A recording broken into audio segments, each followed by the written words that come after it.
केन्दुझर जिले में पुणी 3 जन कोरोना आक्रांत चिन्हट होती। मोट आक्रांतों संख्या एवं 11 रे पहुंची। से 2 जन सुस्थ हो फेरिता बेले आउ 9 जन चिकित्सित होती। चिन्हट होता 3 जन आक्रांत हाटोडी पंचायतर सेमाने गत 14 तारिख दिन पश्चिम बंगरू आसी हाटोडी हाईस्कल रे खोला जाइतिबा संगरोध केन्द्र रे थिले।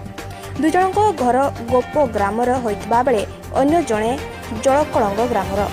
सेमानक बयस 22 रु 28 वर्ष मध्य। रिपोर्ट पाइबा पर स्वास्थ्य विभाग और प्रशासनिक अधिकारी माने पहुंची सेमानकु ओसुनी कोविड-19 हॉस्पिटल को पठाइछंती।